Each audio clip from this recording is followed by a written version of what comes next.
ठीक है।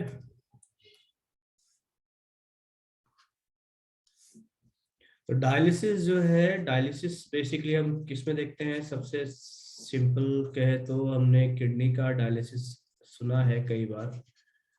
ठीक, अभी किडनी डायलिसिस होता क्या है? तो इम्प्योर ब्लड, इम्प्योर ब्लड को रिप्लेस किया जाता है प्योर ब्लड से। एक मिनट होल्ड करेंगे चलो।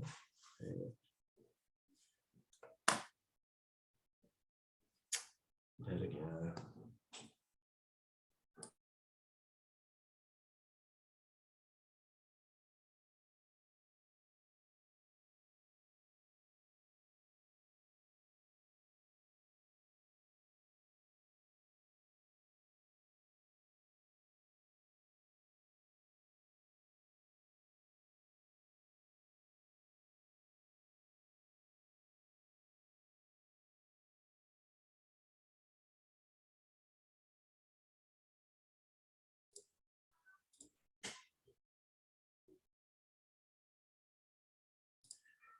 रिक्वेस्ट साइट, रिक्वेस्ट साइट का मतलब होता है कि जितना हमें चाहिए उतना।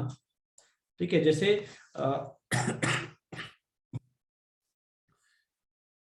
क्वांटिटी की बेसिकली बात की जा रही है। ठीक है, देखो इम्प्यूरिटी को कंप्लीटली हटाना किसी चीज से संभव नहीं है, और इम्प्यूरिटी कई बार हमें काम भी आता है। ठीक है, तो यहाँ पे जो रिक्वेसाइट मिनिमम कहने का मतलब है कि जो मिनिमम क्वांटिटी इम्प्यूरिटी की होनी चाहिए वो यहाँ पे रखा जाता है। ठीक है, तो डायलिसिस क्या है? तो किडनी का डायलिसिस हम देखते हैं बेसिकली क्या देखते हैं, इम्प्योर ब्लड को रिप्लेस करना एक प्योर ब्लड से। ठीक है, तो यहाँ पे एक डायलाइजर होता है, यहाँ पे देखिए डायलाइजिंग मेम्ब्रेन दिया गया है, इसे हम डायलाइजर कहते हैं। अब इस डायलाइजर में क्रिस्टलॉइड होते हैं। क्रिस्टलॉइड क्या है? तो क्रिस्टलॉइड बेसिकली सोल पार्टिकल्स और आपके जो इम्प्यूरिटी है उस सबको मिला के दिया जाता है। ठीक है, तो पानी की धार एक तरफ से जाएगी, ये पानी क्या करेगा, इसको इधर से धोता हुआ निकल जाएगा बाहर। तो वाटर प्लस क्रिस्टलॉइड, तो यहाँ पे देखो वाटर प्लस क्रिस्टलॉइड कहने का मतलब है कि वाटर प्लस इम्प्यूरिटी। तो जो इम्प्यूरिटी है वो इसके साथ धुल धुल के बाहर निकल जाते हैं, और आपको प्योर क्रिस्टलाइड कोलाइडल सॉल्यूशन जो है यहाँ पे देखने को मिलता है। तो बेसिकली डायलाइजिंग मेम्ब्रेन का काम क्या है? एक छन्नी का काम करना। ठीक है, जैसे चाय छन्नी होता है, चाय छन्नी का काम क्या है? तो चाय पत्ती और चाय को अलग अलग करना। तो वैसे ही यहाँ पे है डायलाइजिंग मेम्ब्रेन। यहाँ पे डायलाइजिंग मेम्ब्रेन को क्या करते हैं हम? फास्ट मूविंग प्रियंका अपना वीडियो ऑफ करो।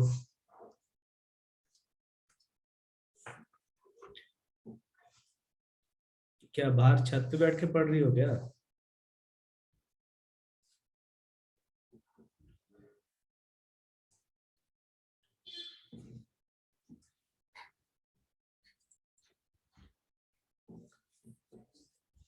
तो चलिए देखते हैं इस चीज को। The separation of soluble impurities on the basis of their different rates of diffusion through parchment membrane is known as dialysis.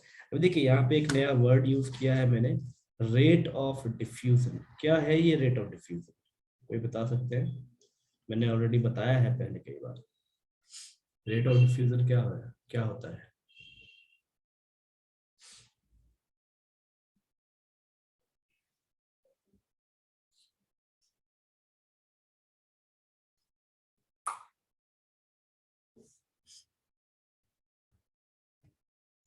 जिस रेट से वो डिफ्यूज हो रहा है, तो यही तो पूछा, रेट ऑफ डिफ्यूजन है क्या? हाँ विक्रम सही है। और बाकी लोग? डिफ्यूज होने का टाइमिंग नहीं। यादव जी कौन है? मनु है क्या?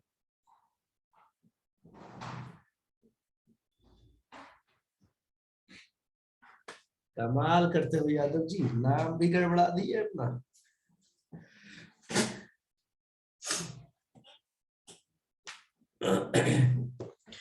देखो रेट ऑफ डिफ्यूजन हम समझ ले एक तरीके से। हाँ चलिए एक एग्जांपल देता हूँ। जैसे हाँ, किसी ने कुछ लिखा गया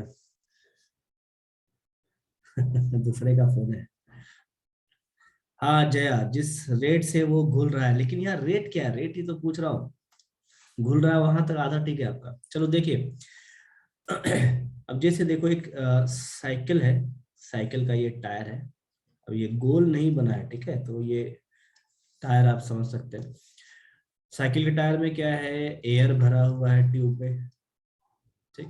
अब जैसे ही ये बर्स्ट करे, मान लीजिए फट जाए टायर, तो क्या होगा, यहाँ से एकदम एयर निकलेगा बाहर की ओर, एयर एक्सप्लोड करेगा, एक धमाका होता है यहाँ पे छोटा सा।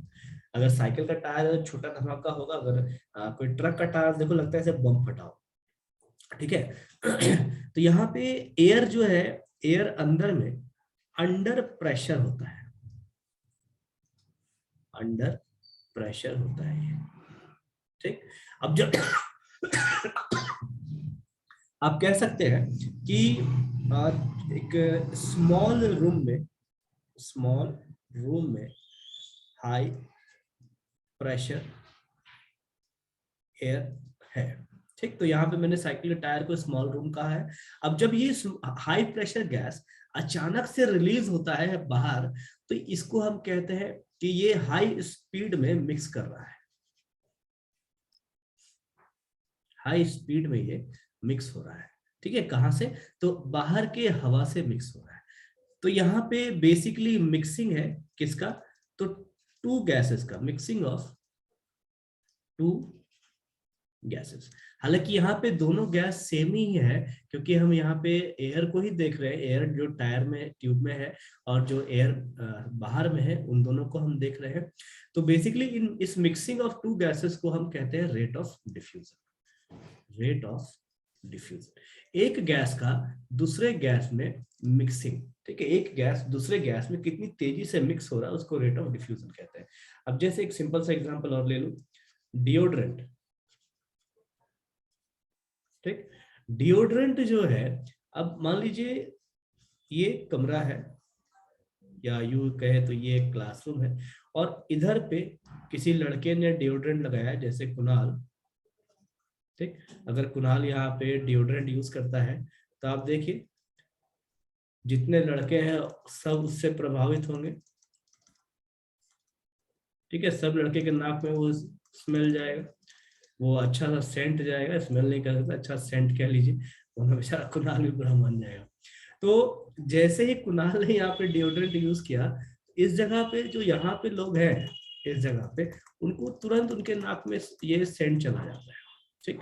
तो बेसिकली हम क्या कह रहे हैं कि जो सेंट है उसका स्पीड काफी ज्यादा है, ठीक, एक जगह से दूसरे जगह जाने के लिए। तो इसी चीज को हम रेट ऑफ डिफ्यूजन कहते हैं, ठीक है। डिफ्यूजन क्या है, basically mixing of two gases, mixing of two gases. यहाँ पे डिफरेंट रेट्स ऑफ डिफ्यूजन का जिक्र किया गया है, मतलब जो सोल पार्टिकल्स है और जो इम्प्यूरिटी है, ये दोनों इस पार्चमेंट मेम्ब्रेन से अलग अलग स्पीड से ये डिफ्यूज करते हैं या निकल सकते हैं, ऐसा कह सकते हैं, ठीक है। रेट ऑफ डिफ्यूजन क्लियर है आप लोग को? अगर नहीं क्लियर है तो ये जो कुणाल का जो मैंने एग्जांपल दिया है यहाँ पे, इस एग्जांपल को हमेशा याद रखेंगे, ठीक है। कुणाल डिओड्रेंट लगाएगा क्लासरूम के एक कोने में, तो दूसरे कोने में आपको सेंट मिलेगा।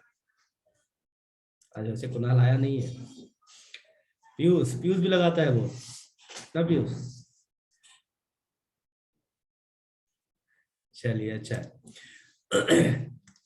सेकेंड पॉइंट देखते हैं, the molecules and ions diffuse through membrane into the water, sorry, into the outer water, and pure colloidal solution is left behind when water is continuously flowing। तो यहाँ से पानी कंटिन्यूसली फ्लो कर रहा है, जो इसे धोते हुए बाहर की ओर निकल जाता है। तो ये बेसिक आपका डायलिसिस का प्रोसेस है। अब सबसे इम्पोर्टेंट चीज, जब आप ये टॉपिक एग्जाम में लिखते हैं, तो जो ये ड्राइंग है ये मोस्ट इम्पॉर्टेंट है। आप भले ही लाइन थोड़ा बहुत चेंज कर ले, अपने से कुछ भी लिख ले, लेकिन जब तक आप ये ड्राइंग नहीं बनाएंगे आपको मार्क्स नहीं मिलेगा। देन नेक्स्ट है इलेक्ट्रोडायलिसिस। देखिए इलेक्ट्रोडायलिसिस और डायलिसिस में क्या फर्क है। तो सारा अरेंजमेंट सेम होता है, सिर्फ इलेक्ट्रोडायलिसिस में हम क्या करते हैं, इलेक्ट्रिक करंट अलग से जोड़ते हैं, ठीक है, चाहे तो बैटरी की मदद से या किसी और तरीके से। तो यहाँ पे देखिए एनोड, एक तरफ में एनोड का कनेक्शन है, एक तरफ में कैथोड का कनेक्शन दिया गया है। अब इम्प्योरिटी में जो पॉजिटिव चार्ज होगा वो कैथोड की तरफ भागेगा, जो नेगेटिव चार्ज होगा वो एनोड की तरफ भागेगा। बाकी सारा का सारा डायलिसिस का ही प्रोसेस यूज किया जाता है इसमें। देन नेक्स्ट है ultra filtration method. Ultra filtration method जो है ये सिंपली हम लोग रिवर्स ऑस्मोसिस और ऑस्मोसिस जो पढ़ते हैं ये उसके जैसा ही है, या यूं कहे तो उसी के ऊपर बना हुआ प्रोसेस है। जैसे हमने ऑस्मोसिस या रिवर्स ऑस्मोसिस में जो प्रोसेस हमने पढ़ा है, देखो ये लगभग वैसा ही दिख रहा है। यहाँ पे अल्ट्रा फिल्ट्रेशन मेम्ब्रेन है, हमने ऑस्मोसिस में क्या पढ़ा था, एसपीएम पढ़ा था वहां पे, ठीक है, सेमी परमेबल मेम्ब्रेन। यहाँ पे क्या पढ़ते हैं, अल्ट्रा फिल्ट्रेशन मेम्ब्रेन, इसे यूएफ मेम्ब्रेन कहा जाता है, अल्ट्रा फिल्ट्रेशन मेम्ब्रेन। ठीक, उसके बाद यहाँ एसपीएम में हमने क्या देखा था, बीच में एसपीएम लगा है, तो यहाँ पे भी बीच में आपका यूएफ लगा हुआ है। एक साइड में आपका इम्प्योरिटी था कह लीजिए आपके इसमें ऑस्मोसिस में, और दूसरे साइड में हमको प्योर चीज मिल रहा था। तो ये ठीक उसका उल्टा है, ठीक है। अब देखो प्रोसेस बेसिकली है क्या,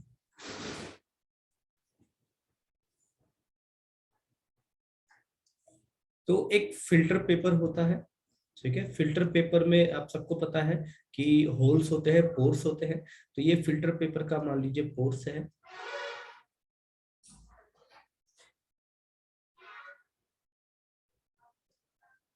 ठीक है। अब इस फिल्टर पेपर का जो पोर्स है इसको छोटा किया जाता है, ये जो साइज है इसका, इस साइज को रिड्यूस किया जाता है, साइज इज रिड्यूस्ड, ठीक है, साइज को हम रिड्यूस करते हैं। अब रिड्यूस करने का तरीका क्या है, तो किससे करते हैं, बेसिकली अल्कोहल और ईथर के से बना होता है ये सॉल्यूशन, जिससे हम पोर साइज को रिड्यूस किया जाता है, ठीक है। रिड्यूस करने से होता क्या है, तो यहाँ पे आप इस ड्राइंग में देख सकते हैं कि आपके पास सोल पार्टिकल्स है यहाँ पे येलो कलर में, और ये जो है ये आपका इम्प्यूरिटी है, ठीक।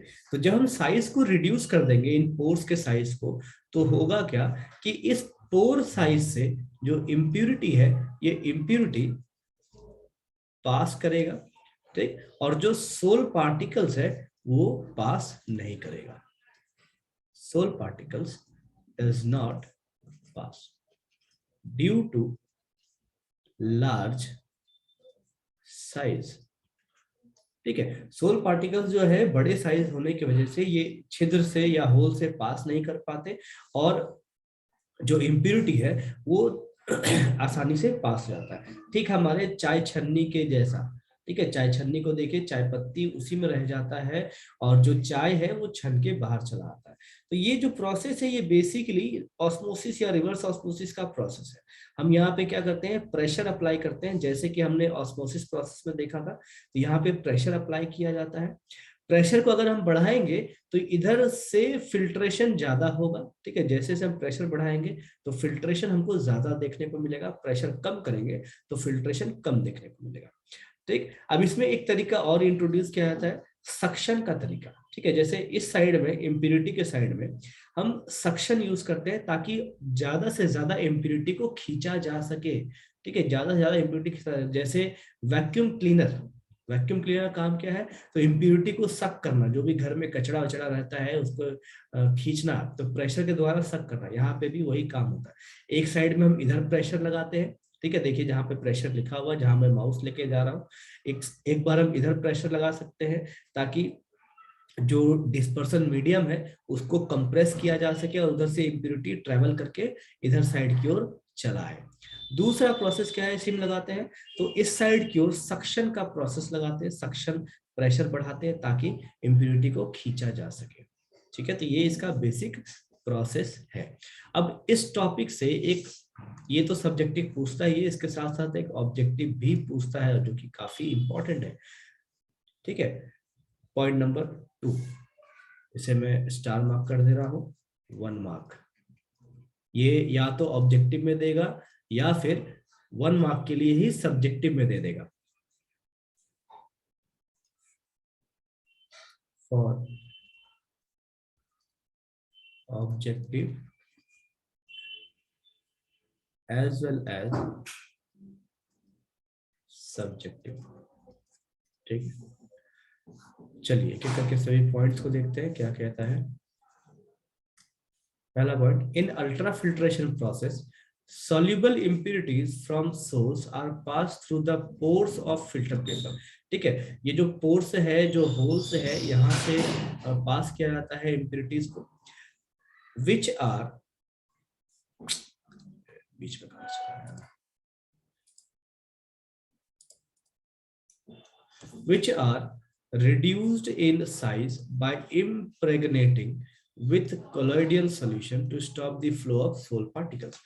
ठीक है, साइज को छोटा किया जाता है ताकि सोल पार्टिकल्स को रोका जा सके। कोलोइडल सॉल्यूशन क्या है, तो it is a 4% solution of nitrocellulose in a mixture of alcohol and ether. ये आपका कंप्लीट आंसर है कि what is colloidal solution. Question ऐसे ही पूछेगा, व्हाट इज कोलोइडल सॉल्यूशन, ये आपको पहला टाइप का क्वेश्चन पूछेगा। या फिर कि 4% colloidal solution is a mixture of dash. ठीक है, या फिर what percentage of colloidal solution is used for ultra filtration। Ultra filtration, ठीक है, ये 3 टाइप के क्वेश्चंस हैं जिसका एक ही आंसर है। ठीक है, मैं क्लास के बाद इसे दे दूंगा तो आप उसे लिख लेंगे। देन सेल्यूलोज क्या होता है, सेल्यूलोज ये आपका बायोलॉजिकल टर्म है, जैसे सेल्स वगैरह होते हैं उसी टाइप के ये भी। It is a slow process, की एग्जैक्ट मीनिंग हम देख सकते हैं। ठीक है,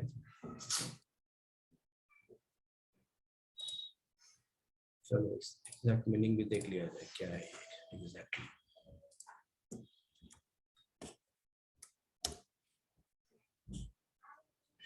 Cellulose is an important structural compound of the primary cell wall of green plants, many forms of algae and उमीसेट्स। तो इसमें अगर हम देखना चाहें तो नाइट्रोसेल्यूलोज क्या होता है वो भी देख लेते हैं। नाइट्रोसेल्यूलोज,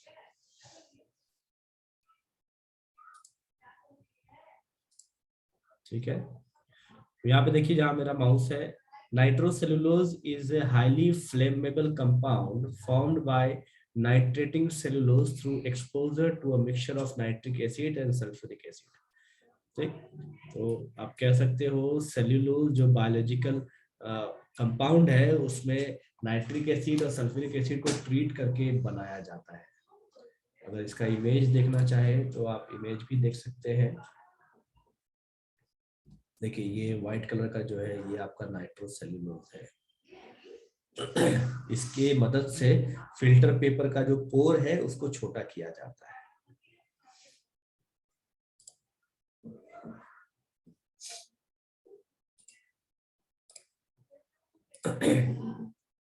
अरे वापस से नहीं चला है।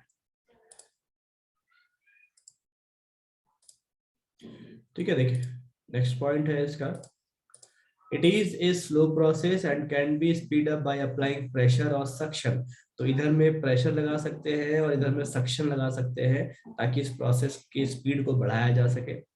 Left colloidal particles are mixed with fresh DM to get pure colloidal solution. यहाँ पे जो सोल पार्टिकल्स बच जाते हैं उनको वापस से दूसरे सॉल्वेंट में डाल के या डिस्पर्शन मीडियम में डाल के हम कोलोइडल सॉल्यूशन बना सकते हैं। ठीक है। ये आपका अल्ट्रा फिल्ट्रेशन मेथड, इसके ऊपर हमने देखा इलेक्ट्रोडायलिसिस और हमने देखा डायलिसिस प्रोसेस। तो ये 3 प्रोसेस है, ठीक है, 3 प्रोसेस है। इसके अलावा और भी एक प्रोसेस है जिसे सेंट्रीफ्यूगेशन कहते हैं, तो वो टॉपिक हम लोग कल देखेंगे, ठीक है। चलिए यहाँ तक आप रिवाइज कीजिए। इम्प्रेग्नेशन क्या है? इम्प्रेग्नेशन का मतलब होता है उसे क्या बोले, उसे एक तरह का इम्प्रेग्नेट करना, मतलब उसमें कुछ इम्प्योरिटी, उसको कुछ उसमें कुछ डालना, एक तरह से आप कह सकते हो, ठीक है। मतलब नाइट्रोसेलुलोज में आप कह सकते हैं कि वो जो अल्कोहल और ईथर है वो उससे बेसिक